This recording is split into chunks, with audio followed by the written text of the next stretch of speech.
Góðir áhrendur, velkomnir í 82. þáttinn á sjónvarpslausum fimmtudögum. Þetta er búin að vera, við sittum á fimmtudagskvöldi og tökum upp. Það er búin að vera nefndarvika í þinginu.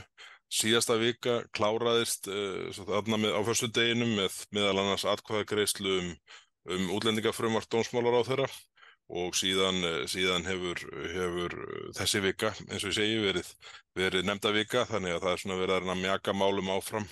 En það blasir við að ríkisstjórnarflokkarnir hafi ekki enn komist að niðurstöðu það með hvað er hætt þeir ætla að nálgast þinglókin, þannig að þetta gæti orðið dálítið skrautlegt í annarri viku þegar forsetakosningarnar garð gengnar og svona raunheimar mæta stjórnarflokkunum og þeir þurfa að taka skarið. En hvernig finnst þér þetta að hafa spilast hérna þessa vikuna, Sigmundur? Já, bara eins og við var að búast.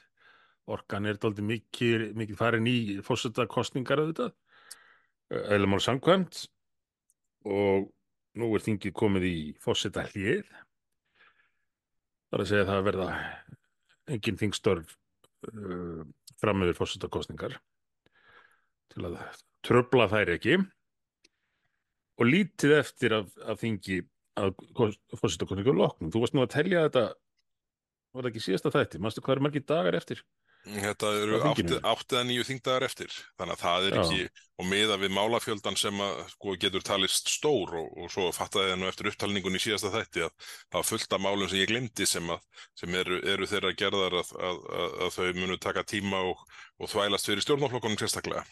Þannig að þetta er alveg furðulegt verklag að ætla svona láta svona mikinn málafjölda damla í lúkningu í þessum 2 vikna glugga eða stubbið eða hvað sem við köllum það.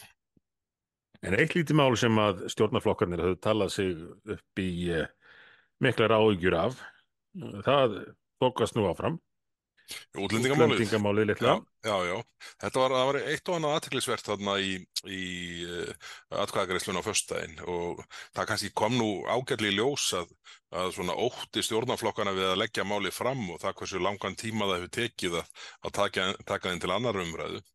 Óttin var nú kannski mestur bara innbyrðis milli flokkana, stjórnarflokkana. Umræðurnar voru ekki langar og það svona í atkvæðagreiðslunni bara blasti við að það er auðvitað öllum orðið ljóst að það verður að gera skurk í þessum málum. En það sem mér þótti kannski athyglisverðast var að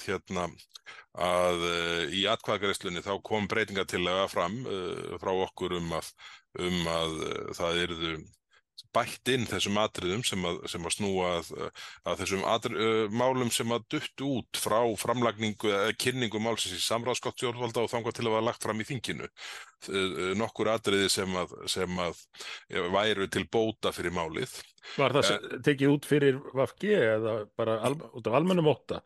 Ég hef nú bara gefið mér að sé fyrir VG en maður auðvitað veit ekki nú stundir en það sem kom mér á óvart var að ég held að allir þingmenn Sjálfstæðisflokksins, að því sumir þeirra höfðu nú bara beinlínis lýst yfir að það var æskilegt að fá þessi atriðin aftur, en það voru allir eldrauðir á móti málinu. Já. Á móti breytingartillögunum. Akkurat. Við reyndum. Já, reyndum að hjálpa þeim með þennan málaflokkinu sem oftar. Við höldum áfram að gefa þessar stóðsendingar en þetta var svona, ég hefði nú allavega svona haldið að einhverjir myndu svona upp á svona útlitið síðar meir fá leyfi til þess að styðja við þessa breytingu.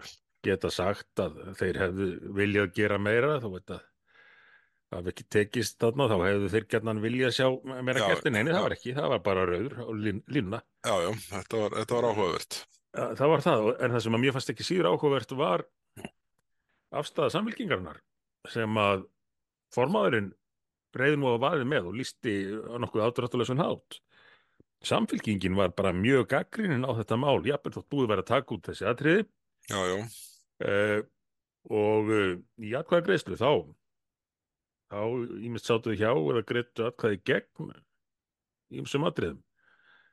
Frumvarpið var allt bútað niður í atkvæðagreiðslu, látið greiða atkvæðum hverja grein fyrir sig og jafnvel greinunum skipt upp. Já. Þannig að menn fóru yfir afstöðu sína í hverju tilviki og greiddu atkvæði í hverri grein fyrir sig og það mátti bara valla milli sjástundum hvort að Samfylkingin eða Píratar hefðu meira út á þetta að setja og það fannst mér óvænt og skrítið í ljósi þess að það átti að vera komið nýtt hljóð í strokkin hjá Samfylkingunni í málaflokknum en það gæti hafa verið einhver baktjalda uppreist gegn formanninum og nýjum áherslum hans í þessu máli. Ég veit það ekki hvað olli, en það vakti líka athygli mín að sjálfstæðismennirnir virtust nú varla að taka eftir þessu og, og bentu ekkert á. Nei, nei, það er rétt. Þarna væri Samfylkingin aftur komin í aftur fyrir þá jafnvel í málaflokkum. Já, já. Þetta er hérna, það verður forundilegt að sjá hvernig þau í Samfylkingunni handira máli við þriðju umræðuna eftir svona þennan óvænta snúning núna að svona virðast að einhverju marki stíga tilbaka með þá stefnumbreytingu sem að kynnt var núna nýlega. Já, já, og þetta er bara lítill hluti af útlendingalögunum og eins og við minnum nú gjarnan á, þá verður ekki takt að ná tökum á þessu nema endurskrifa lögin, setja ný útlendingalög. Nei, akkurat. Það verður ekki gert öðruvísi.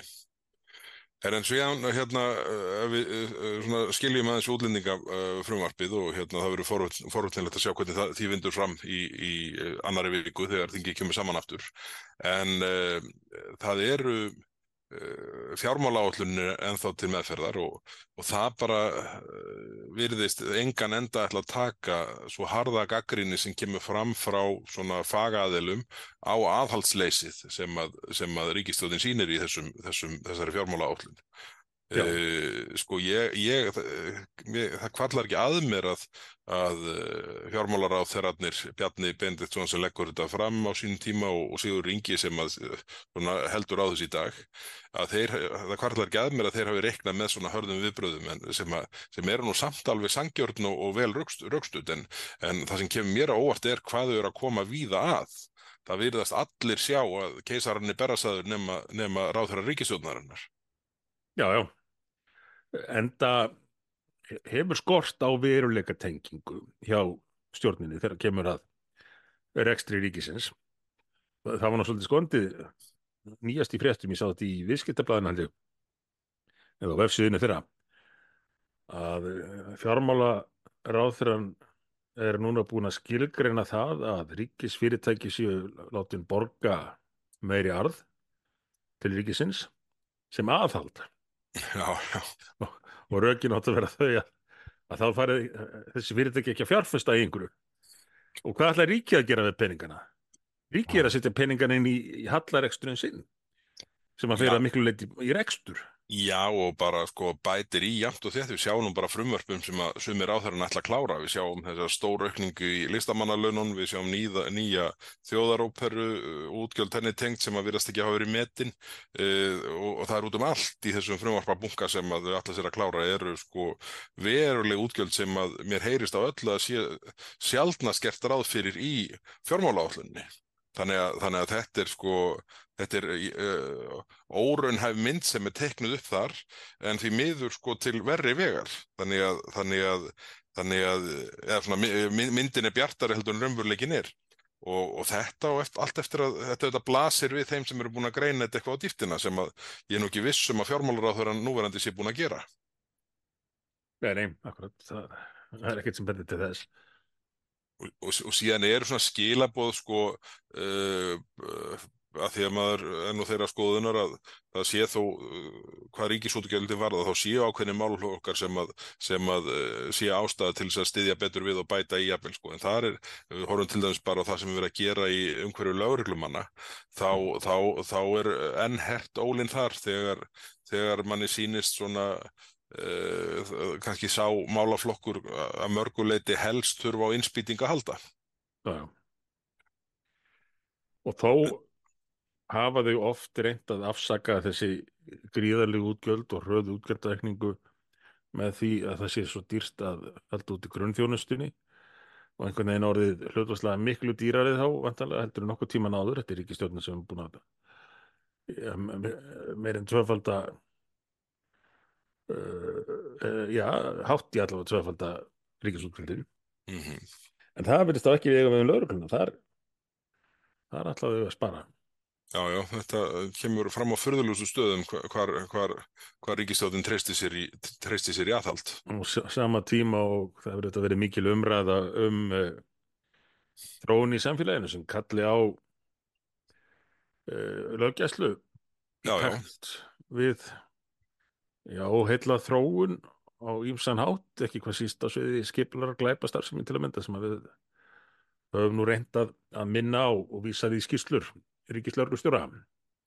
já, já, alveg ítrekkað og einhvern veginn svona finnst manni svona nú um stundir vera að tala fyrir mjög döfum eyrum þegar kemur að þessum málum og löggæslumálum sérstaklega en síðan sjáum við þetta það er ekki mikill áhugi til dæmis á samgöngumálum í þinginu nema rétt í kringum afgreiðslu samgönguáætlunar. Já, Þau mál eru einmitt. lítið rætt þess á milli.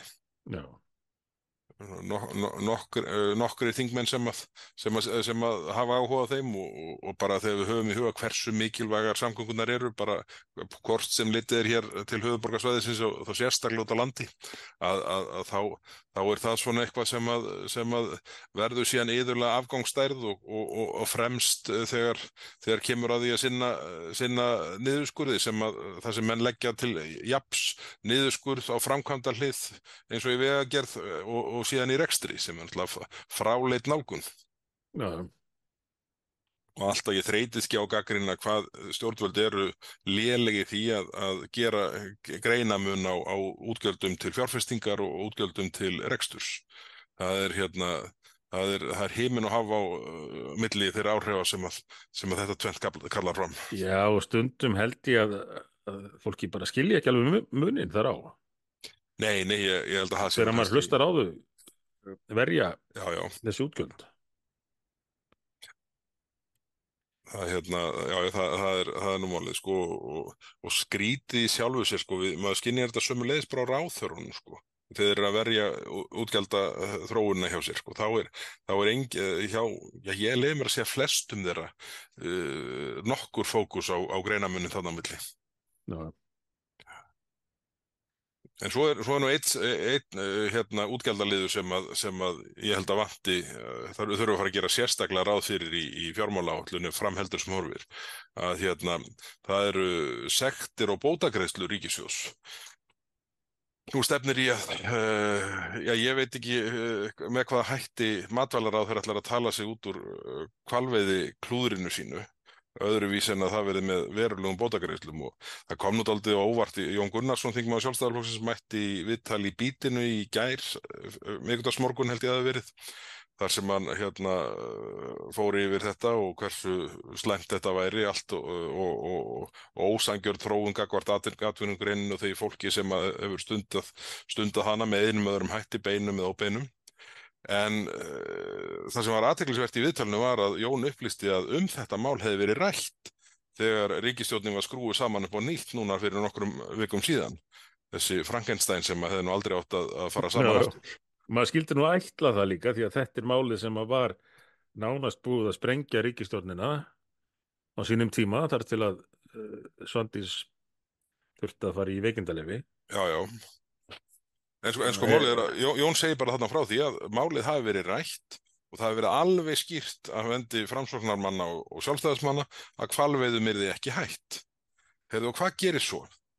Matvælaráðherra, Vinstri grænna, tekur þetta í gíslingu, gefur ekki út leyfi sem að ég held að ráðherrann hafi bara enga stöðu til þess að hafna útgáfu slíks leyfi, það bara liggur fyrir veiðiráðgjöf hvað hvalið þarna varðar og laga umgjörðin er eins og hún er og ef að ráðherrann ætlar að segja heyrðu lögin er svo gömul, við getum ekkert gert á grundvelli þeirra, nú þá er alveg til sagt að telja upp lagabálkana sem eru gamlir sem eru á grundvallar lagabálkum íslenska réttarfars.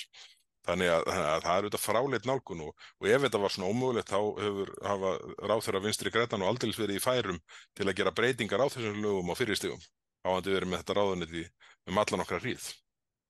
Já, en maður velti bara fyrir sér hvað var að marka þessi samtöl Og hvaða máli skipti þau þegar verið var að mynda þessa ríkisstjórn?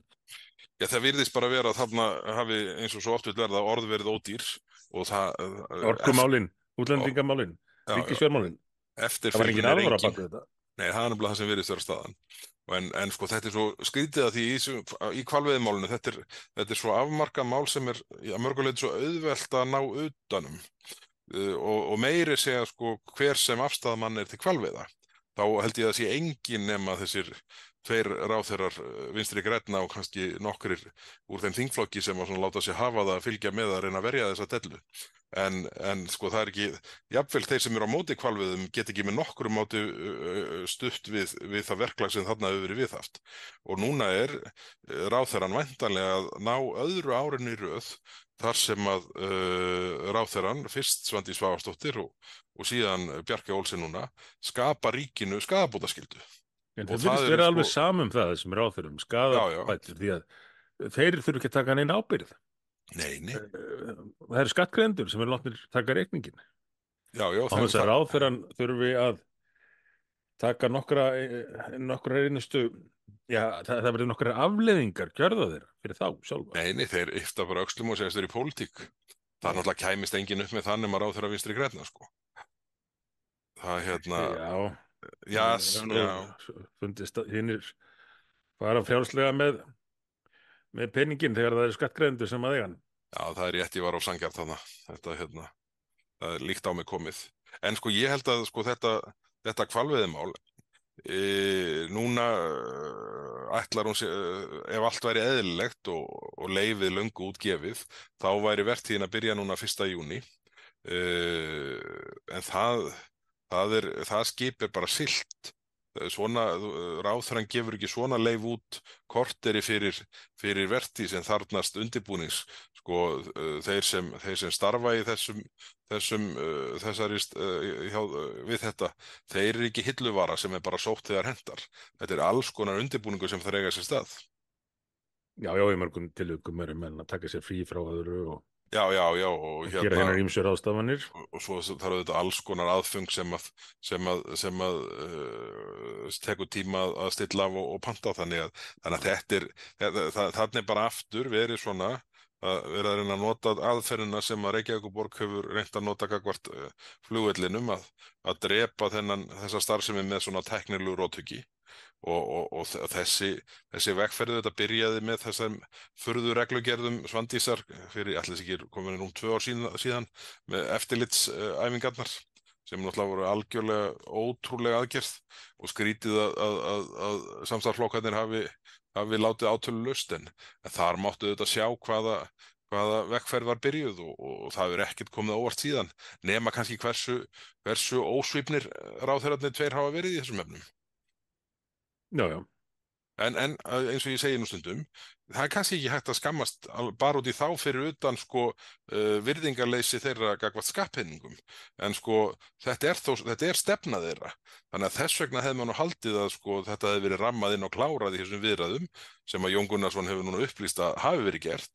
En svo bara er ekki tald í því og engin sjallan eða framsalamann að gera neitt og það skiptir engar afleiðingar. Spjall Jóns Gunnarsson í bítinu hefur auðvitað ekkert vægi gagnvart því að sko bregðast við að einhverju festu. Það er bara nú sittur bara matvælaráðherra og segir Jón er búinn að fara að blása og bara búið.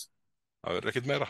Þannig að þetta er alveg ótrúlega staða og ég get ímyndað mér að þeir sem hafa starfað í kringum þetta í langa hríð hljóta að vera algjörlega æfir yfir því hvernig stjórnvöld ganga fram gagnvart, því að þetta er ekki bara fyrirtækið, heldur er það allt þetta fólk sem við þetta starfar og þau fyrirtæki sem þjónusta starfsemina og þarfamdi göttunum og fyrir utan og auðvitað bara það sem snýrað sko því að sjálfbæri nýtingu auðlinda landsins. Menn komast ekki í að ræða það sko því að allt hitt er svo galið hvað nálgunum varðar. Já, og svo er þetta bara áminning hvers vegna til þessara ríkisstjórnar var stofnað. Það var ekkert til þess að leysa einhver mál eða klára þau. Nei. Það var bara til þess að halda í ráðherrastóluna aðeins lengur og bíða og vona að það er einhver kraftaverk. já, akkurat. Heyrðu, en það var hérna, það var kannski ekki meint kraftaverk en svona dýrt var það og verður. Það var áhugaverð, hérna, Björn Leví, hann var með fyrirspurn inn í fjárlaganefnd í tengslum ég held að það hafi verið vinnslu fjárlaga og svari var núna fyrst að berast en það gæti þó að verið í tengslum við fjármálaáætlun. Það var hérna fjölda nefnda á vegum ríkisins. Þess þú ekki að spyrja um nefndirnar? Jú, ég er með svona það í öðrum farvegi og aðeins annan vinkil, þannig að Já. þannig að þetta var svona ágæti svona forréttur að sjá Mhm. þetta, þannig að ég held að ég er bara enn áhuga samar að fá svörum við því sem að ég er búin að setja í farveg, Já. en grunaði þig, hvernig, að þetta væri, fjöldin væri með þessum hætti, þetta er eiginlega ótrúlega tölur, Já, farið aðeins yfir þetta með hlustundum. ég ætla, hérna, nú þetta, Maður vissi þetta að þetta væri gríðarlega mikið og okkur verður nú tíðrætt um allt báknið sem að búið er að byggja upp og er enn að stækka og er auðvitað dýrt og þungt en einnig til þess vallið að færa valdið frá almenningi, frá kjósendunum, hérna er það börnum komið. þeirra. Þetta eru sko 384 sem sagt kæru og úrskurðarnefndir, ráðgefandi nefndir, afgreiðslunefndir, eftirlitsnefndir og stjórnir. Sko hérna ég hefði bara sko, 384 stykki og í þessu eru 1840 nefndarmenn, 1285 varamenn. Þannig að ég bara, hérna, það er engin maður með mönnum nema að vera, hérna, nefndarmaður eða varamaður í einhverju úrskurðar- og kærunefnd, ráðgefandi nefnd, afgreiðslunefnd, eftirlitsnefnd eða stjórn hjá ríkinu. En það væri áhugavert að sjá svona hvernig þetta er samansett. Manni finnst nú tíma til að skoða það kannski betur seinna, en heildarkostnaðurinn við þessar nefndir er 1,7 milljarður á ári, 1700 milljónir. Já, Þannig að það eru víða matarhólunar já, já, já, já. og sko þarna gruna mig að séu ekki inni allir þessir spretthópar, stýrihópar og hvað þetta heitir allt saman sem að ráðherrar er að setja á laggirnar dagana langa til þess að svona undirbúa forma ákvarðanir sem þeir ættu auðvitað sjálfur að taka skarið með í flestum tilvikum. Já, Auðvitað það getur alltaf, það er alltaf tilvik þar sem að er skynsamlegt að kalla til einhverja sérfræðinga og svona kalla á svona vinnu. En mjög oft er þetta bara kostnaður sem fellur á ríkissjóð og tími sem tapast til þess að ráðherrarnir sko geti fjarlægt sér ábyrgðina á málinu. Segja sem bara, heyrðu, það var nú bara stýrihópur sem komst að þessari niðurstu og hérna í staðin fyrir að keyra ákvörðunni gegn sjálfur. það er akkurat þannig. Þannig að, Og allt of oft þá taka þessar nefndir ákvarðanir eða veita leiðsögn sem er ekkit endilega til bóta. Sjáðu bara menntakerfið og áhersluna þar núna. Af hverju er ekki einhver nefnd sem er búin að gera athugasemd við að nú sé allt farið að snúast, ekki allt en allt og mikið um að kenna börnum einhverja klámfræði á meðan að þau falla neðar og neðar í PISA-könnunum. Einmitt. En ég ætla nú að hérna, skoða þetta er svo mikið gagnamagna, þetta var nú bara hérna, birtast að hérna, ég ætla að skoða þetta betur ef það er ekki eitthvað áhugavert, hvort það er ekki eitthvað áhugavert að fjallum innan úr þessu nefnda og stjórnabixi hins opinbera, þar sem hérna, bara allir og amma þeirra virðast vera aðalega varamenn í öllum þessum nefndum og stjórnum. Já, og til að svara aðeins spurningunni minni frá því áðan, af hverju setja menn hlutin ekki í stand, af hverju er ekki einhverjar nefndir sem að tryggja það að hlutin sé í lagi, leggja áherslu á til dæmis að kenna krökkunum það sem þeir þurfa að læra frekar en hitt, þá er það bara vegna þess í mörgum tilvikum, ég er nú alls ekki að alhafa hérna, en í mörgum tilvikum þá eru svona nefndir skipaðar sérstöku áhuga fólki eða sérstökum aktivistum, áhuga fólki ákveðnar áherslur og þær áherslur snúa ekki endilega að stærðfræði og og lestri eða í íslensku, mhm. talandi um íslenskuna. Uh, við höfum nú verið að reyna að benda á það að undanförnu hversu fráleitt það er að þessi nýlenska öll sé látin vaða uppi. Snorri Másson benti á það í þættinum sínum ritstjórunum að í grunnskólum allavega einhvers staðar væri nú beinlínis farið að kenna ranga tungumálið og, og gefa villu fyrir að tala rétt. Ég Þetta er vonandi þetta sé ekki alveg orðið ærandi. mjög útbreitt en það þarf að tekka á þessu. Uh, þú eftir þú spurðir Lilju þann út í þetta, Já, já, þá þarna í síðustu viku. Lilju Dögg Já, Alfreðsdóttur, menningarmálar á þeirra, þá sagðist hún ætla að eiga fund með Ríkisútvarpinu og reyna eitthvað svona að tala það til, að mm. það var gefið í skinn. Ertu vongóður um að þessi fundur beri árangur? Ég, Að æðsti yfirmaður ég stofnunarinnar hó, nái að rétta hann eitthvað af? mjög hóflega og þetta er, þetta er auðvitað algjörlega óþolandi að sko, svo stofnun sem bara beinlínis bara samkvæmt þeim lögum sem hana gilda, bara á að vera næstur og eftir menntamálaráðherra hverju sinni og menningarmálaráðherra svona helsti varðmaður íslenskra tungu að sú stofnun sé í farabroddi að mylja undan málfræðinni sem er nú kannski svona það sem tryggir að við okkur tekst alla þennan tíma að verja tungumálið. Já, já, það er Þetta bara er, þetta, óþolandi.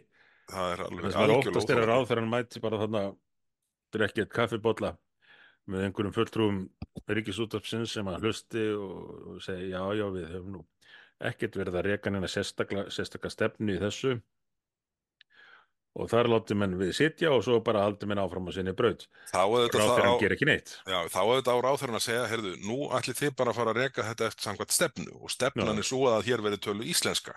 já, já, það er beinlega þessi lagaskylda, sko. Já, þannig að en það er lengi skal mannin reyna. Eitt af megin hlutverkum þessara stofnunar sem að færi, hvað er það, 8 milljarða á ári ég held að extra. sé slá í 9.000 milljarða ári núna í heildartekjur. Já, já, já, 9.000 milljónir. já,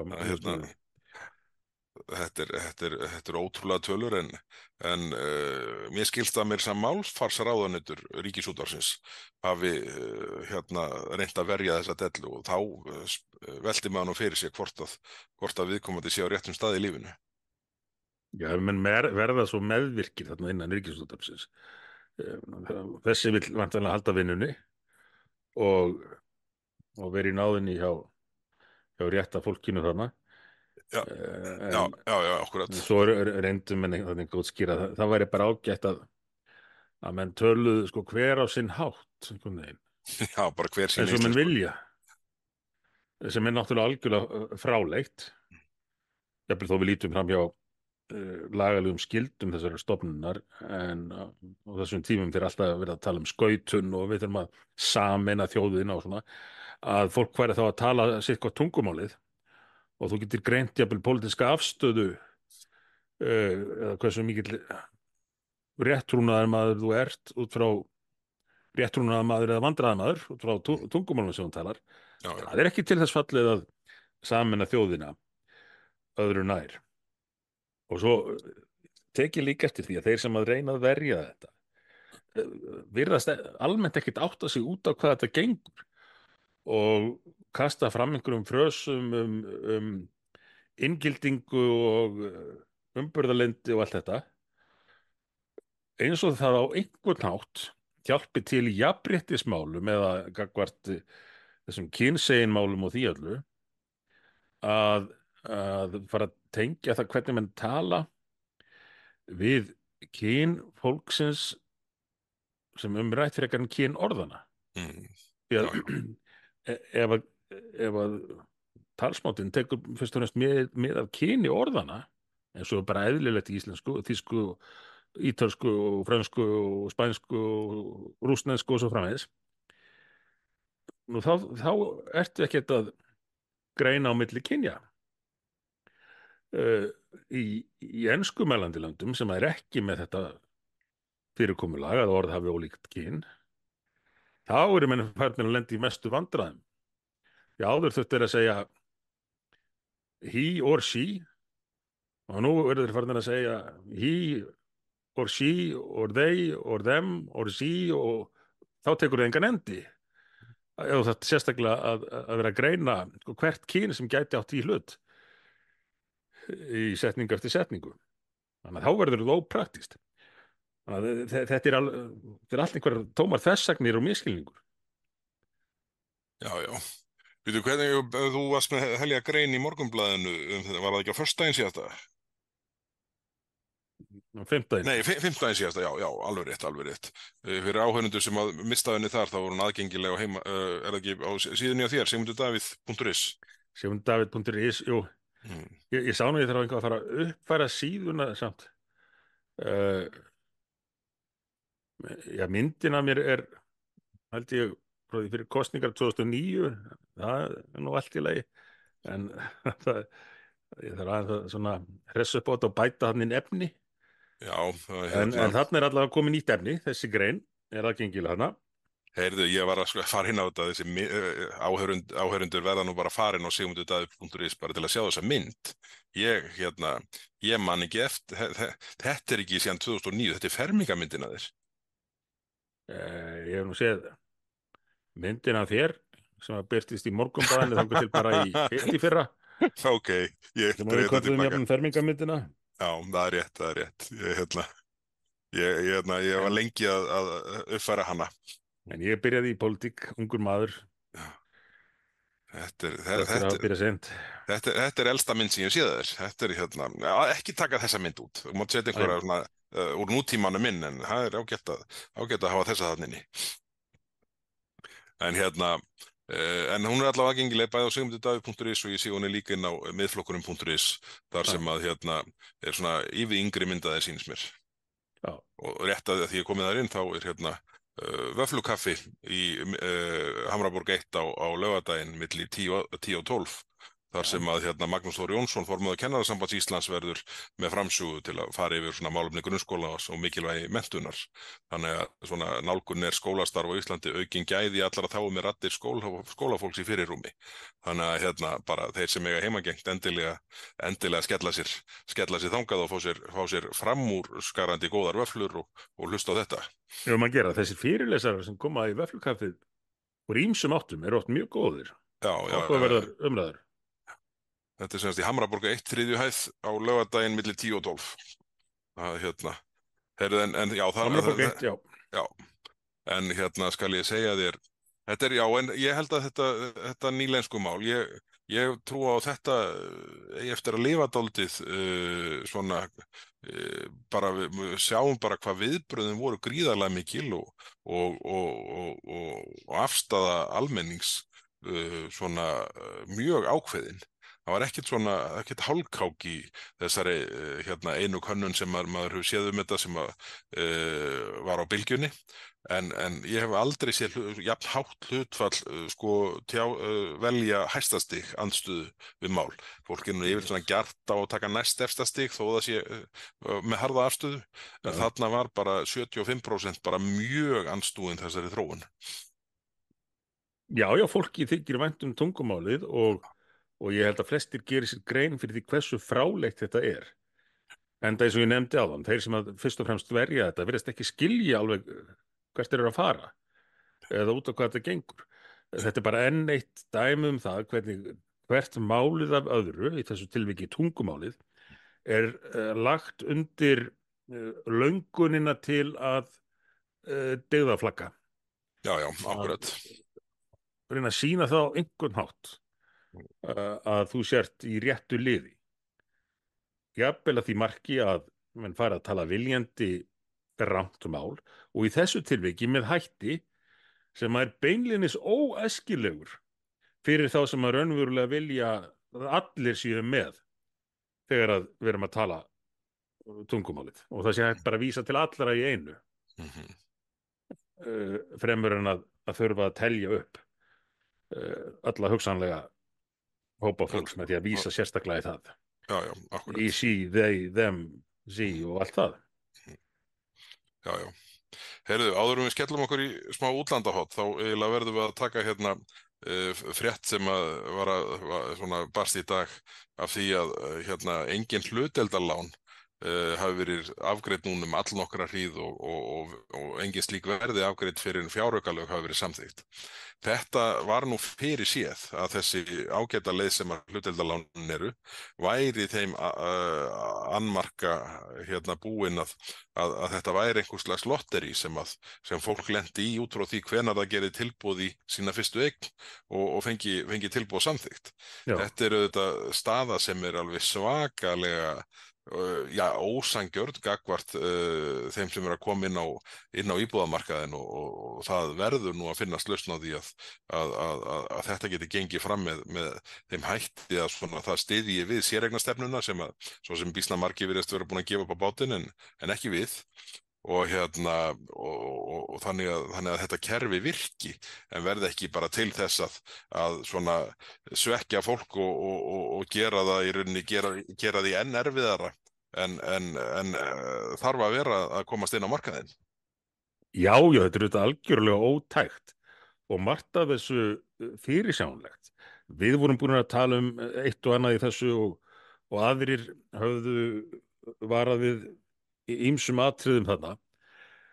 En ég held að þetta hafi bara verið enn eitt dæmið mál sem að er keyrt af stað án þess að það hafi verið hugsað til enda, lausir endar hnýttir og svo framvegis, af því menn vildust sýnast vera að gera eitthvað, virðast vera að gera eitthvað án þess að hafa reiknað dæmið alla leið.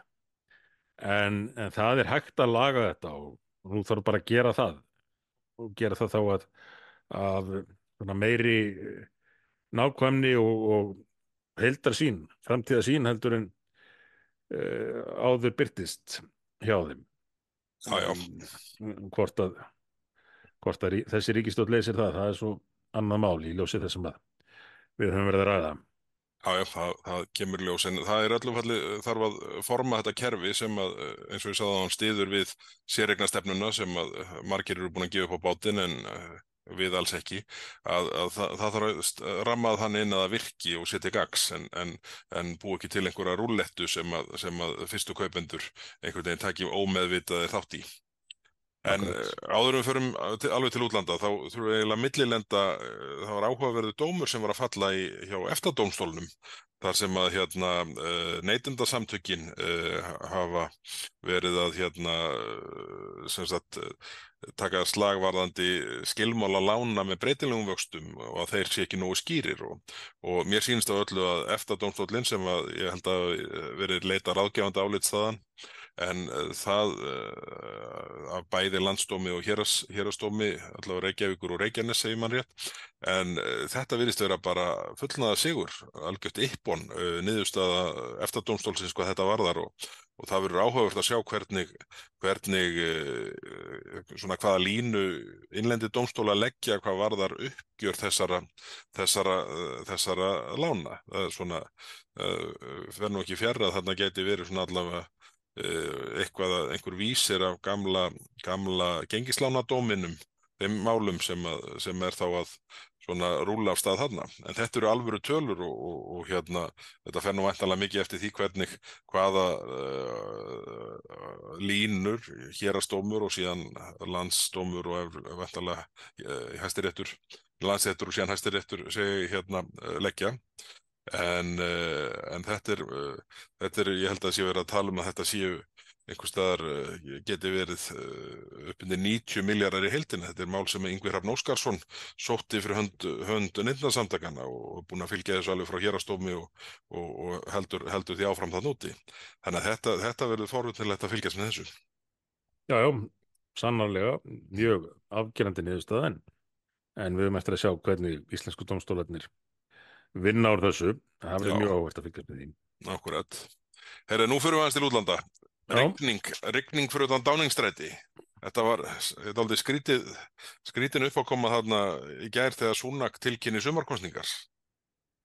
Já, bara furðulegt á allan hátt og mikil óánægja í þingflokknum virðist vera hjá honum með þessa óvæntu tilkynningu, þetta óvænta útspil þarna í rigningunni.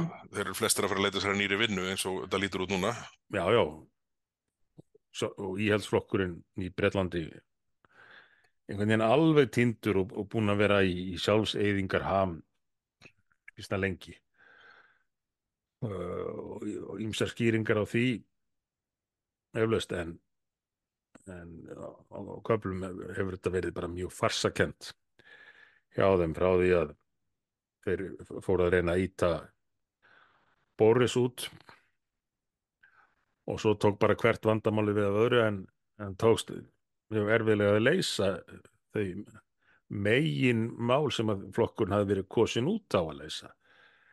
Náttúrulega innflytjendamálin það er kannski einna stærst, ég myndi segja allstærst að undanförnu, Já, já, þó að straumurinn hlutfallslega til Bretlands hafa nú ekki verið alveg eins mikill eins og til Íslands og, og ólíkt íslensku stjórninni þá sé ekki beinlínis verið að setja inn nýja hvata þar til upp á hefða allra síðasta fyrir fólk til þess að koma til Bretlands að sækja um hæli en straumurinn enga síður verið mikill og rétt eins og hér stjórnvöldi lenti í vandræðum með að hýsa fólkið og farin að taka hótel á leigu og allt þetta sem við sjáum gerast hérna á Íslandi og kjósendur náttúrulega bara mjög ósáttur við þetta og munu refsa íhaldsflokknum með mjög afgerandi hætti held ég í kosningunum í sumar jafnvel þótt verkamannaflokkurinn teljist ekki líklegur til þess að leysa innflytjendamálin þá eru kjósendur bara farin að hugsa getur þetta nokkuð verið verra en það sem við höfum hort upp á því öll þessi met á síðustu árum hafa verið sett í stjórnartíð íhaldsflokksins eins og metin á Íslandi í stjórnartíð Sjálfstæðisflokks já, já, akkurat. en tilkynningin þetta þarna í rigningunni var líka hálf surrealísk og mikið grín búið að gera að því auðvitað og nú er bara kosningabaráttan byrjuð menn farnir að ferðast um landið og tilkynna sínar áherslur þannig að þetta verður já, dálítið áhugavert skulum við segja að fylgjast með þessu næstu vikunar og alltaf líf í pólitíkinni í Bretlandi Hvenær verður þetta í sumar? Ég tók ekki eftir því. Nú 4. júlí 4. júlí. á þjóðhátíðardag Bandaríkjamanna Já, og eins og ég segi þetta er farið af stað nú þegar þeir eru bara á ferðinu og þingið að ljúka störfum og líkur á verulegum breytingum þarna eftir kosningar en ég held nú kannski að megin ástæðan ef ég á að geta mig til það megin ástæðan fyrir því að hann stekkur í þetta núna fremur en að bíða aðeins og vona sé svo að hann hafi viljað koma í veg fyrir að Nigel Farage næði að taka við sem leiðtogi Reform flokksins sem að hefur verið að saxa mjög á íhaldsflokkinn að undanförnu og kannanir bent til þess að ef að Nigel Farage snýr aftur í pólitíkina þá gæti það haft mjög umtalsverð áhrif en að Sunak hafi hugsað sem svo já við erum að fara að tapa þessum kosningum og þá er kannski best að gefa ekki þessum nýja flokki tækifæri til þess að taka enn meira á okkur. Nei, akkurat, já, það geti verið skýring en þetta kom eins og skrattinn úr söðurlegnum sko og svo eins og segi búið að gera mikið grín að þessu því að þeir eru nýbúin að eyða einhverjum formúum í að útbúa nýtt fréttamanna rými til þess að gefa svona yfirlýsingar og sambærilegar. Já. Akkurat. En auðvitað geta sveiflurnar í þingmannafjölda orðið ennþá meiri heldur en sveiflurnar í fylgi. Jú, einmenniskjördæmin orsaka það. Já, það er þetta gríðarlegur munur á fylgi verkamannaflokksins og íhaldsflokksins núna, miklu meira en menn eiga að venjast milli tveggja stóru flokkana. En þetta fer þó samt líklega ekki alveg eins illa og hjá kanadíska íhaldsflokknum, hvenær var það, 92, 3, þeir fengu tvo þingmenn, þeir eru með svona einmenningskjördæmi líka. Já, já.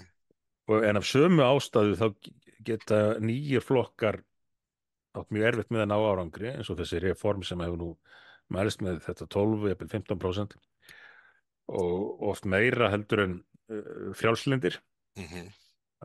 Hann hefur samt ekki verið talin líklegur til að ná einu einasta þingsæti, þrátt fyrir að vera með meira en flokkur sem að var jafnvel 20 þingsæta. Allt veltur þetta á því hvernig einstakar kjördæmi standa. Já, já, akkurat. En já, þetta verður spennandi. Já, já. Við fylgjumst með því. Heyrðu, þú nefndir hérna viðtal við Magnús Þorkel Bernharðsson stöðuna fyrir botni Miðjarðarhafs. Ég sá það Já. ekki. Hvað var Magnús að ræða? Já, svo ég hef myndi verið að velta þessu fyrir mér að undanförnu, og því að maður hefur, eins og svo margir, eitthvað áhyggjur af þessu stríði þarna á Gazasvæðinu og mannfallið þar. En mér hefur vist fólk á Vesturlöndum í auknum mæli hafa mist einhvern veginn getuna til þess að skilja hvernig hlutirnir ganga fyrir sig. Það hafa lengi átt erfitt með að skilja hvernig þeir virka í þessum heimsluta. En svona orsakir og afleiðingar og slíkt, þetta er dálítið að týnast og minnir á það sem að mér er nú alltaf svo tíðrætt þetta með umbúðirnar og innihaldið. Menn er allir í umbúðunum núna, frekar en innihaldinu, og svo er alltaf verið að vinna út frá yfirlýstum markmiðum frekar en raunverulegum áhrifum af því sem að gert er. Og þannig hafa til dæmis þessi miklu mótmæli á Vesturlöndum, oft með talsverðum látum, og þessi vitleysisgangur í háskólunum í Bandaríkjunum og Bretlandi og víðar, líklega ekki dregið úr eða auki líkurnar á friði, heldur dregið úr líkunum á að menn semji þarna. Því að Palestínu mennir, Hamas, réttar að sagt, Hamas mennir, þeir líta á þetta sem hvatningu og hugsa sem svo og reynda því miður og nokkuð leyti með réttu að stuðningur við þá sé bara að aukast og þess vegna þurfið þeir áfram að berjast og halda gíslunum og fórna fleira fólki. Og þeir hafa reynda bara lýst þessu yfir í viðtölum og gert sína fólki grein fyrir því. Það þurfi að fórna sér. Því að þeim mun fleiri sem að falli hjá Palestínumönnum, þeim mun meiri stuðning fá í baráttan. Þannig að börn og konur, og tekið það sérstaklega fram, þurfa að verða píslavottar fyrir baráttuna. Og þá er svona bara einhvern veginn verið að halda mönnum við efni með það. Á sama tíma fara Ísraelarnir að upplifa sig einangraða og hugsa, heyrðu, ef enginn vill vera vinur okkur, þá þurfum við ekkert að spá í það hvernig við förum að. Og Magnús Þorkell var einmitt að benda á þetta í tengslum við umræðana staðfestingu núna 3 landa á sjálfstæði Palestínu. Og eins og segir hérna í fyrirsögninni, segir aukinn stuðning við Palestínu geta hert stríðsrekstur Ísraels og færir því fyrir því svona ákveðin rök. Og einmitt kannski helst þessi að ef að Ísraelarnir upplifa að það sem að sömur innan þeirra raða hafa haldið fram að þeir eigi enga raunverulega vini og andúð á þeim sé bara að aukast, að þá verður þeir bara að fara þetta sjálfur og einir og geti þessna brugðist við með því að herða sínar aðgerðir.